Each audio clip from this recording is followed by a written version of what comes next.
Amados hermanos, tengan ustedes muy buenos días.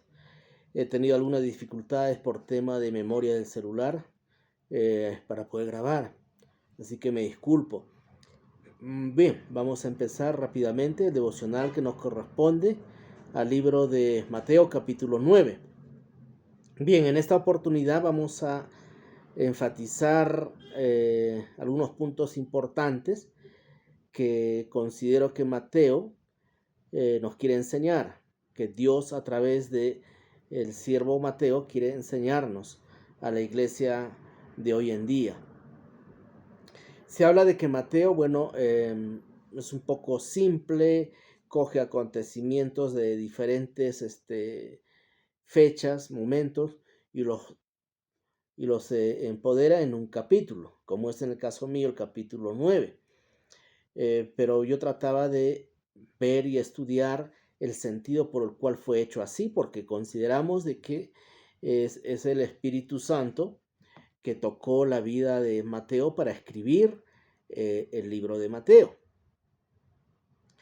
Y hay un sentido en todo ello, nada es casualidad, porque yo revisaba, me toca Jesús sana a un paralítico, llamamiento de Mateo, la pregunta del ayuno, la hija de Jairo, la mujer que tocó el manto de Jesús, los ciegos reciben la vista, el mudo que habla y finalmente la mies es mucha.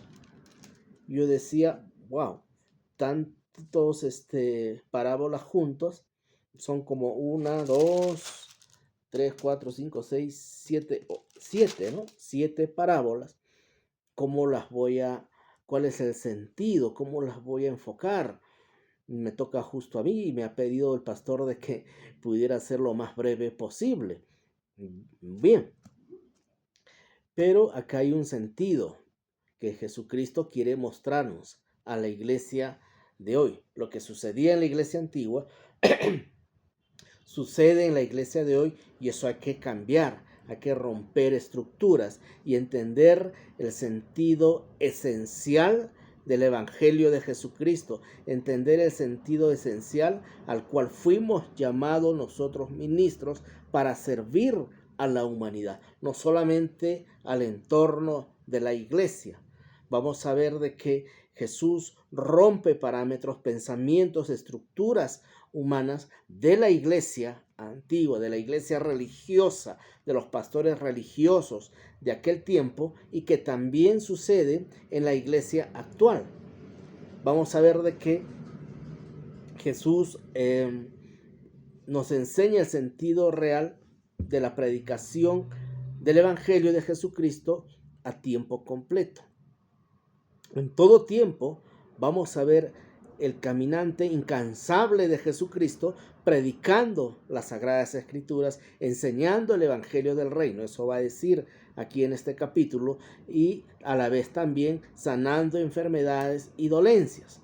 Pero la base fundamental de Jesucristo, la misión que él tuvo por los 3 años de vida activa pública sobre la tierra, eran la predicación de la palabra, el establecer un nuevo reino, un nuevo desarrollo, un nuevo sentido de la iglesia, el sanar las personas y que sean salvas las personas. Eso es el sentido real del Evangelio. Y romper las estructuras de la iglesia de ese tiempo, como lo es en la iglesia actual. Y que la iglesia no se fijara, aunque era necesario en muchos de los casos, solamente en las sanidades, en los prodigios, en lo sobrenatural de Jesucristo, sino en lo fundamental que es la salvación del alma de la humanidad. Hoy en la iglesia actual vemos, como en la iglesia antigua, que la iglesia se enfoca en la sanidad, en los milagros, noche de sanidades, noche de prodigios, noche de milagros. Se ha enfocado en la sanidad, en los milagros, se ha enfocado en el tema económico y ha olvidado el sentido real de la iglesia al cual fuimos llamados.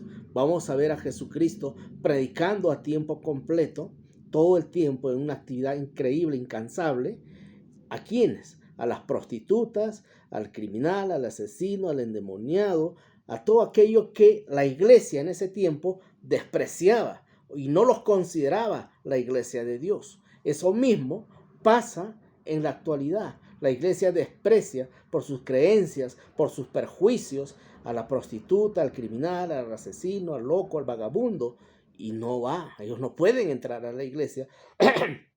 Ellos no pueden ser parte de nosotros. Nos hemos ocupado, como en la iglesia antigua, en nuestras iglesias que estén bonitas, cómodas, lujosas, el pagar un alquiler, la algarabía, el gozo de las alabanzas, de la predicación, de la hermandad que hay dentro de la iglesia. Y todo esto no está mal. Es bueno fortalecer aquello, fortalecer un equipo fuerte, pero ¿para qué? Para salir al mundo. La iglesia es del perdido, la iglesia es del enfermo, eso lo va a decir, la iglesia es del necesitado del mundo. La iglesia es de la creación de Dios, y la creación de Dios comprendemos todos, no solamente un equipo exclusivo de los que somos salvos, de los que conocemos la palabra. No, eso no debe ser. Y Jesús nos va a mostrar en estos pasajes bíblicos, va a romper esas estructuras de la iglesia antigua y va a darse a conocer el evangelio verdadero de Jesucristo. Bien, y vamos a ver la actitud de los religiosos de la iglesia de ese tiempo, como que también lo hay. Entonces, bajo ese panorama, vamos a procurar explicar rápidamente todo el contexto del libro de Mateo y cuál es el mensaje. Bien, empieza sanando a un paralítico. Dice que un grupo lleva a los pies de Jesucristo, en eso se enfoca, no da detalles, fíjese usted, Mateo, de cómo se dieron estos acontecimientos, sino va al hecho. Llega a los pies de Jesucristo y ¿qué es lo que dice? Al ver Jesús la fe de ellos, dijo al paralítico: ten ánimo, hijo, tus pecados te son perdonados. Al ver la fe de ellos, le dice: tus pecados te son perdonados y por lo tanto eres salvo. Eso es lo importante para Jesucristo. Eso quería dejar muy ajeno a la sanidad de la parálisis que tuvo este hombre, la salvación y el perdón de pecados. Vea usted en lo que se enfoca Jesucristo. No se enfoca en los milagros, no se enfoca en lo sobrenatural que aconteció en ese momento. ¿Y qué es lo que pasa? La iglesia antigua, la iglesia de ese tiempo, los religiosos, como lo hay hasta el día de hoy, ¿qué dice? Esto es blasfemia, esto no puede ser. ¿Por qué? Porque el paralítico era sentenciado como malditos, como pecadores, no era el pueblo de Dios. Y esto es algo que yo lo he escuchado hasta el día de hoy. Está enfermo. ¿Qué pecado habrá cometido? ¿Qué delitos habrá hecho? No es del pueblo de Dios, que asuman las consecuencias de sus pecados. Y Jesús vino a romper esa estructura de pensamiento. Nos hemos convertido en una iglesia exclusiva, calificativa, iglesia de médicos, de abogados, de doctores, de arquitectos, de profesionales. Dios no nos llamó a eso. Vea usted, analice la vida pública de Jesucristo, a quienes Él se acercó, a quienes se fue a predicar la palabra del Señor. Bien, y en esto Jesús le reprende a los religiosos, reprende a la iglesia y hoy reprende también a la iglesia de hoy. Y les dice: para que sepáis que el Hijo del Hombre tiene potestad, para que entiendan que tiene potestad en la tierra para perdonar pecados. Y entonces le dice al paralítico: levántate, toma tu capa y vete a tu casa. Para perdonar pecados, para la salvación de las almas. Eso es lo principal, esa es la esencia del evangelio. Luego viene rápidamente el llamamiento de Jesucristo. Dice las Escrituras: pasando de ahí vio a un hombre llamado Mateo, ya dije, él era publicano, tenía dos cosas por lo cual tenía que ser descartado. Era publicano, no era el pueblo de Dios, y era un cobrador de impuestos. Y por las dos razones no podía, según la estructura de la iglesia de ese tiempo, pertenecer al pueblo de Dios. Era imposible. No pertenecía a la iglesia, era descartado.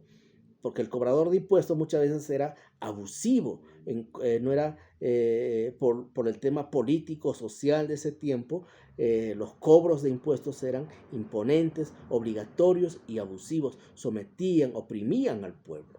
Pero Dios miró el corazón de Mateo, algo tuvo que ver en el corazón de Mateo para que Jesucristo le diga: sigue, levántate y sigue. Y este señor, Mateo, se levantó, dice las escrituras, inmediatamente y fue a seguirle a Jesucristo. Yo estoy sentado, dejo todo el dinero y me voy con Jesucristo. Acá hay un asunto de enseñanza también. El llamado es integral de la persona que es llamado por Jesucristo a servirlo. Deja todo y le va y camina por fe. Él no dijo, llevaré un dinero, permíteme a ver cuánto me toca de los impuestos. No, él deja todo, dice las escrituras, y eso lo vamos a ver en otras ocasiones. Y esa es una enseñanza del servicio de Dios. Hay personas que creemos que no, creemos en nuestras fuerzas, qué va a pasar de mí, de qué voy a comer, de qué voy a vivir, cómo va a estar mi familia. Los primeros en enseñar la fe y la dependencia, el vivir un evangelio vivo, somos los ministros de la iglesia, somos los pastores de la iglesia. La renuncia al mundo, dejar las cosas y servirle a Dios por fe. O Dios no es un Dios vivo, o Dios no es un Dios real.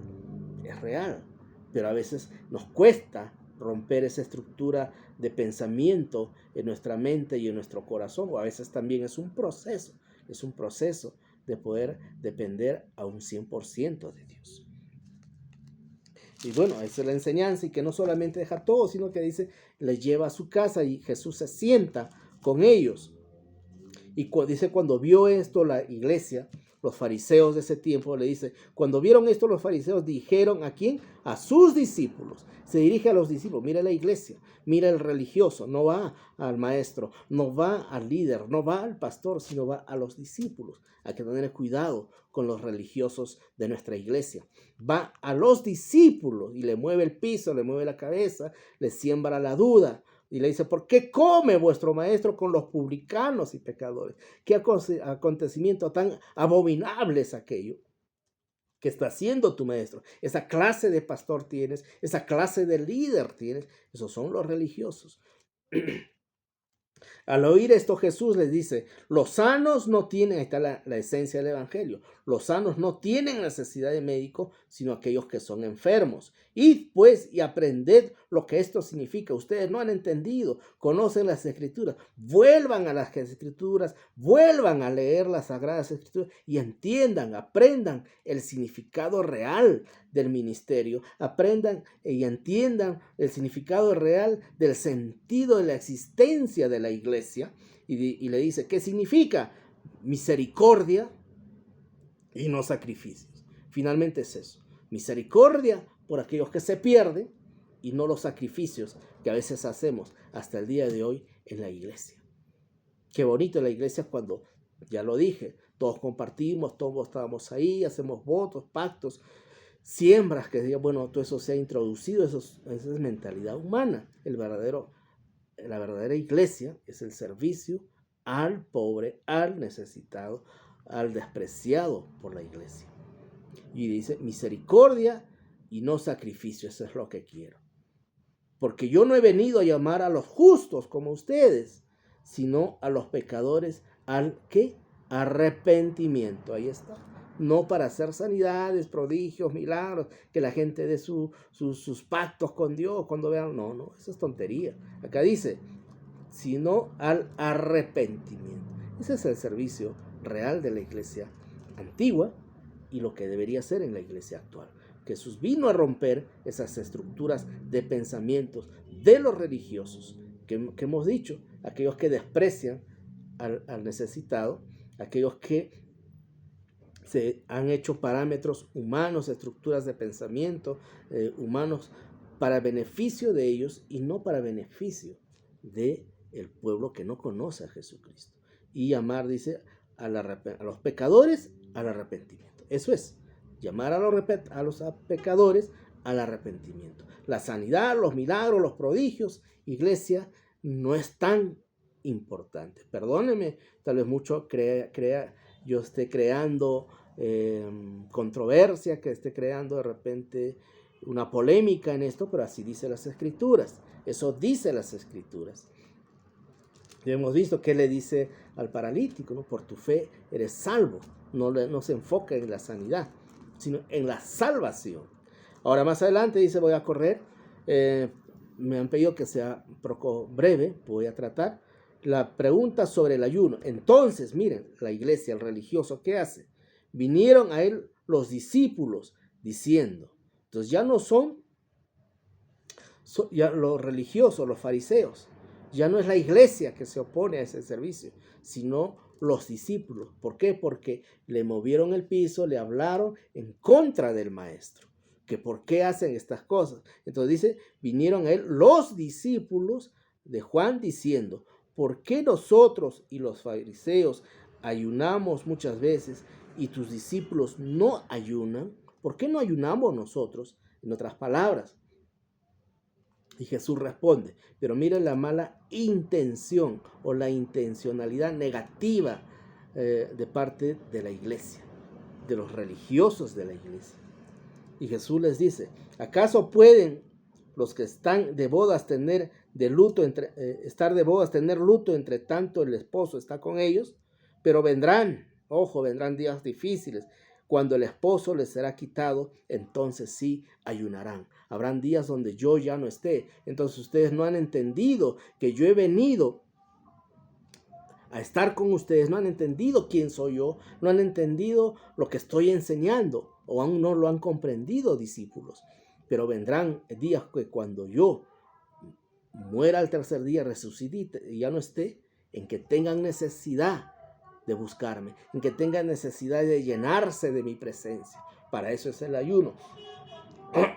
Para fortalecerse espiritualmente, para llenarse espiritualmente y tengan ánimo, fuerza de continuar en el Evangelio de Jesucristo y no retrocedan al pensamiento humano y no retrocedan a la religiosidad y no retrocedan al pensamiento estructural de ustedes y no tengan necesidad de mí. El verdadero creyente, el verdadero discípulo va a tener que ayunar. ¿Cómo lo hacemos usted y yo en estos tiempos? Para buscar la presencia de Dios, para seguir estableciendo el propósito real y genuino de Jesucristo, de la misión que tenemos de ir a los pecadores, de buscar la salvación de ellos, el arrepentimiento y la salvación de ellos. Esa es la respuesta acerca del ayuno frente a sus discípulos y a los fariseos de parte de Jesucristo. Bien, viene más adelante la hija de Jairo y la mujer que tocó el manto de Jesús. También vemos aquí que una mujer tenía flujo de sangre. Ella dice, si solamente tocar el manto de Jesucristo seré salvo, vendrá a mí la salvación. Entonces Jesús le responde, volviéndose y mirándole, le dijo, ten ánimo, hija, tu fe, ¿qué le dice? Te ha sanado, no dice. Tu fe te ha salvado. Nuevamente enfoca a Jesucristo la salvación, iglesia. Y la mujer fue salva desde aquella hora. Vea usted cómo rompe estructuras Jesucristo. No es el manto, sino del quien lo tiene puesto en ese momento. Hoy vemos, se ha orado por este pañuelo, se ha orado los líderes, los apóstoles, los hombres de Dios, han orado por este pañuelo y está ungido. Quienes quieren tener, se vende a $20, $30. No, eso no es así. Acá viene a quebrar aquello Jesucristo. Es quien posee el manto. Y no se enfoca en el manto, no enfoca Mateo en esto, sino le dice, tu fe te ha salvado. Tu fe te ha salvado, no solamente sanado. Bueno, lo mismo hace con la niña que creen que está muerta y la vuelve en vida. Jesucristo habla de la resurrección en otros evangelios. Y bueno, ahora vamos aquí a los ciegos reciben vista. Este pasaje normalmente no está en otros evangelios, pero acá lo importante es esto. Dice que hubo 2 ciegos que recibieron la vista. 2 ciegos, dice, le siguieron caminando, dando voces, diciendo, ten misericordia de nosotros, hijo de David, ten misericordia. Llamaba a misericordia, hijo de David. No vemos aquí que Jesús se detiene, sino que va a una casa y estos le siguen. Imagínense, aquí la insistencia, la necesidad, el hambre y sed de Jesucristo de ser sanados, de ser libertados de estos 2 ciegos. Imagínense, por aquí se fue, no se fue por acá. El escuchar, el oír, el preguntar, el tropezarse en el caminar e ir siguiéndole a Jesucristo. No sabemos la distancia, pero finalmente llegó a una casa y entran ellos y le dicen, bueno, quiero ser sano. Vea usted la insistencia, esa era la enseñanza. Aquel que quiere ser salvo, aquel que quiere ser sano, tiene que tener algo de Jesucristo. La insistencia, la necesidad, la búsqueda incansable de ser llenos de Jesucristo. Entonces dice, llegando a la casa vinieron a él los ciegos y Jesús les dijo, ¿creéis que puedo hacer esto? ¿Ustedes creen realmente? Sí, creemos, Señor. Entonces les tocó los ojos diciendo, conforme a vuestra fe os sea hecho. Y fueron salvados. Y aquí, bueno, no le habla de la salvación, fue algo tal vez muy rápido, muy circunstancial. Y ellos se fueron, pero antes le dice a Jesús, no digan que yo les he sanado, no digan ni hablen de este milagro sobrenatural. ¿Por qué? Porque no es importante o no era importante para Jesús la sanidad en sí, sino la salvación, el arrepentimiento y la salvación de estas almas. Recuerden ustedes algunas escrituras, habla de algunos leprosos, que solamente de un número no recuerdo exacto, la mayoría de ellos desistieron, recibieron su sanidad, su milagro y se fueron al mundo. Solo 1 o 2 fueron y agradecieron a Jesucristo. Luego habla de un mudo que es sanado también, de un mudo que habla, que decían que era endemoniado, y ellos decían los religiosos seguían cuestionando a Jesucristo, el ministerio que él proclamaba, por el príncipe los demonios echa fuera demonios. Eso les dicen. Bueno, Jesús como que acá ya no les presta atención según esta parábola, según Mateo. Y finalmente, podremos decir, el mensaje está en la mies es mucha. Frente a lo que es puesto, iglesia, Jesús vino a mostrar el verdadero evangelio. ¿Cómo era la vida de Jesucristo? Hemos visto incansable, caminante, no enfocado en una iglesia, sino saliendo de ella, yendo por el pecador, por el enfermo y sanándolo. Vemos a Jesucristo consternado por lo que los discípulos le increparon en un pasaje anterior, preguntándole sobre el ayuno, preocupado por ellos que todavía no han madurado, no han crecido, no han entendido la misión al cual yo vine y que ellos tienen que seguir. Vemos a Jesucristo preocupado en romper la religiosidad de la iglesia. Vemos a un Jesucristo aún en estos días preocupados en romper esas estructuras de iglesia que hoy existen, esos parámetros de encerrarse en su iglesia, y no han entendido que la iglesia tiene que salir a las calles a predicar el arrepentimiento y la salvación. Finalmente dice, iglesia, ya no voy a demorar más, recorría por todas las ciudades, recorría